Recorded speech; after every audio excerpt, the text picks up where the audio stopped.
बॉलीवुड महान विलेन जिनके बारे में आज हम यहाँ पर चर्चा करने वाले हैं। दोस्तों ऐसे विलेन जो हीरो को भी टक्कर दिया करते थे। 3 विलनों के बारे में हम यहाँ पे जानेंगे, उन्होंने किस तरह से फिल्म इंडस्ट्री में कदम रखा और किस तरह से उन्होंने अपनी जर्नी को पूरा किया, किस तरह से सफलता प्राप्त की और किस तरह से उनका अंत होता है। बहुत ही दर्दनाक अंत होता है। आज के जो 3 विलन हैं जिनकी मैं यहाँ पर कहानी लेकर आया हूँ, वो 3 विलन हैं MD सेठी, सदाशिव अमरापुरकर और अमजद खान। दोस्तों सदाशिव अमरापुरकर का तो मैं पहले भी बता चुका हूं, लेकिन चलो आज दोबारा से यहां पर चर्चा कर लेंगे अंत में।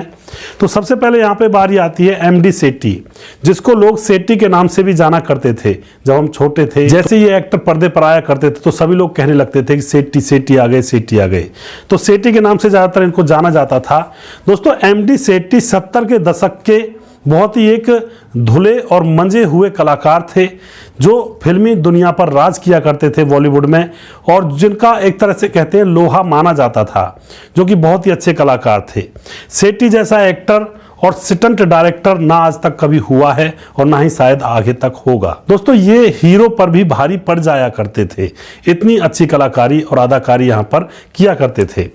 टकले सर और सांवले रंग वाले सेठी ने अपना कैरियर फाइट इंस्ट्रक्टर के रूप में ही फिल्मी दुनिया में शुरू किया था, यानी कि फाइट सिखाने वाला, एक्टरों से फाइट करवाने वाला। और दोस्तों अब क्या होता है, वह खुद भी फिल्मों में फाइट करने का काम करने लगते हैं और विलन का रूप निभाने लगते हैं। इनकी शुरुआत कैसे हुई थी? बचपन में जब ये पढ़ाई किया करते थे तो इनका मन पढ़ाई में नहीं लगता था। पढ़ाई में जब इनका मन नहीं लगता था तो इसके घर वाले कहते थे कि बेटा पढ़ ले, जिंदगी बन जाएगी, पढ़ाई लिखाई नहीं करेगा तो कुछ भी नहीं है। लेकिन इनका मन फिर भी पढ़ाई के अंदर नहीं लगता था। तो इनके पिता ने इनको एक सजेशन दिया।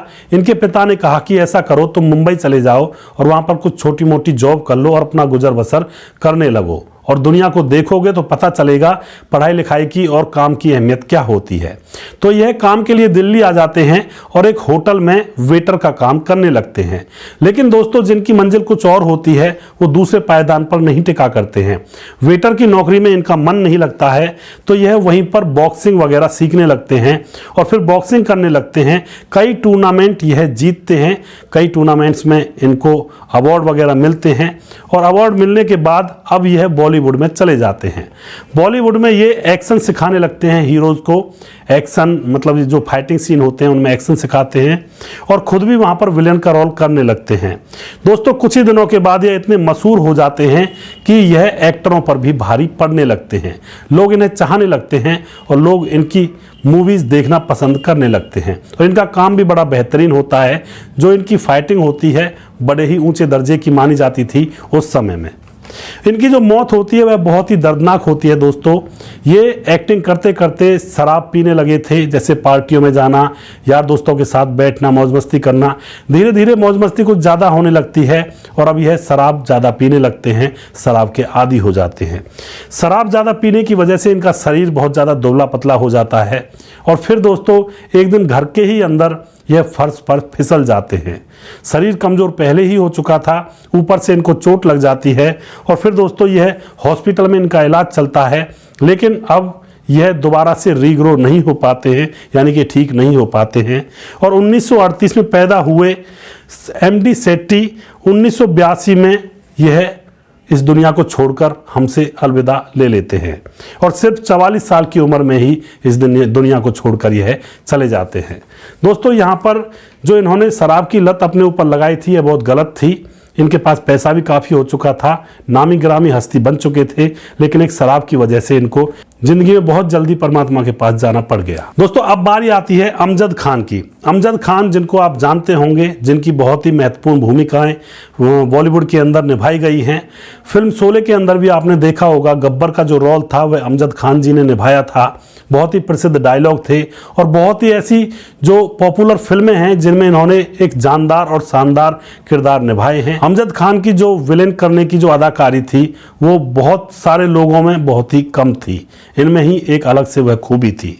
दोस्तों 1986 में यह शूटिंग करने के लिए मुंबई से गोवा जा रहे थे, तभी रास्ते में इनका एक्सीडेंट होता है और एक्सीडेंट होने के बाद इनको हॉस्पिटल में जब ले जाया जाता है तो यह कोमा में चले जाते हैं। कोमा में जाने के बाद यह तकरीबन 1 महीने तक कोमा में रहते हैं और 1 महीने के बाद यह कोमा से जब वापस उठते हैं तो इनको दवाई वगैरह बहुत सारी दी जाती हैं, लेकिन दोस्तों दवाइयाँ इनको सूट ज़्यादा नहीं करती हैं।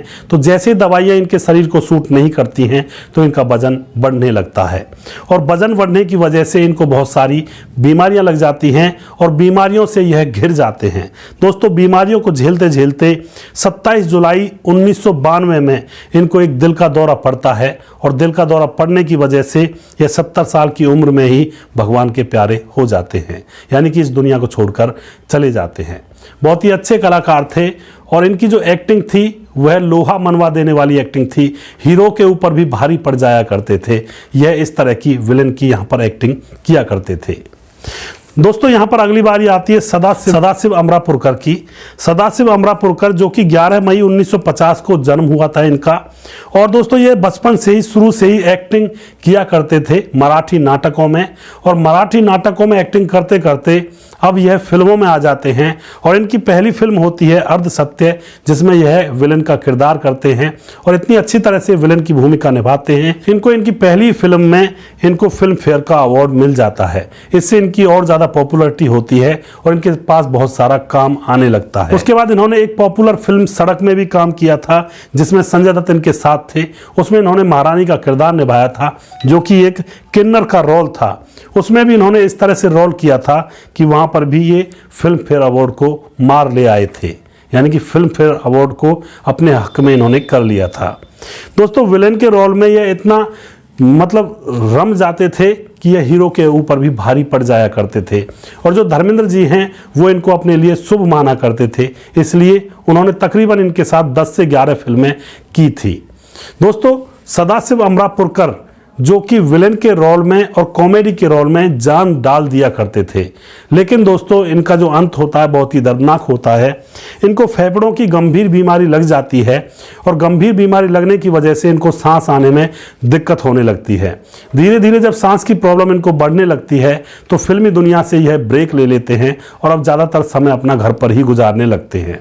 इनको सांस लेने में बड़ी परेशानी होती है, दवाइयाँ चल रही होती हैं इनकी, लेकिन दोस्तों अंत समय में इनकी जो सांस लेने की परेशानी है वो कुछ ज़्यादा बढ़ जाती है और इनको हॉस्पिटल में वेंटिलेटर पर रखा जाता है। और 3 नवंबर 2014 को सांस लेने की जद्दोजहद में ये अपने प्राण त्याग देते हैं। एक एक सांस के लिए तरसे थे, अंतिम समय में एक एक सांस को यह नहीं ले पा रहे थे और फिर 3 नवंबर 2014 को इनका यहाँ पर दर्दनाक अंत हो जाता है। जिन्होंने बॉलीवुड को बहुत बेहतरीन रोल दिए और अपनी भूमिका यहाँ पर निभाई, लोगों का मनोरंजन किया, लेकिन दोस्तों अंत सबका होता है। जन्म सत्य है तो मृत्यु भी सत्य है, मृत्यु भी परम सत्य है। तो हमेशा इंसान को कभी घमंड नहीं करना चाहिए कि हम तो इस दुनिया में सदा सदा के लिए रहेंगे। इंसान एक लिमिट, एक सीमित आयु तक यहाँ पर आया है, उसमें उसे जो कुछ करना है वो कर ले, उसके बाद उसको जाना तय है। यहाँ पर शमशान भूमि में जाकर देखेंगे तो बड़े बड़े शहंशाह, बड़े बड़े धनुर्धर और बड़े बड़े वीर योद्धा शमशान भूमि की मिट्टी में राख बने हुए पड़े हैं। तो दोस्तों घमंड कभी ना करें जीवन के अंदर और कुछ ऐसा कर जाएं जो लोग आपको याद रखें, लोग मरने के बाद भी आपको पलकों पर बिठाएं। तो यहाँ पर 3 विलन जो कि अपने दौर के बहुत ही जाने माने विलन थे, जिन्होंने हीरोज के ऊपर भी बढ़ चढ़कर काम किया था, हीरोज की टक्कर पर रहे थे, और उनके बारे में आज हमने यहाँ पर चर्चा की है।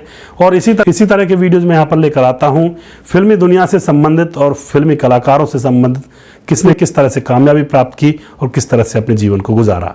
दोस्तों हमें सपोर्ट करिएगा, यह है हमारा फिल्मी कहानियाँ चैनल, जो कि नया चैनल है, इसको सपोर्ट करें, इस चैनल पर जाएं और हमें आगे बढ़ाने में अपना सहयोग दें। अगला प्रोग्राम मैं जल्दी फिर से लेकर आऊँगा, तब तक आप खुश रहें। जय हिंद, जय भारत।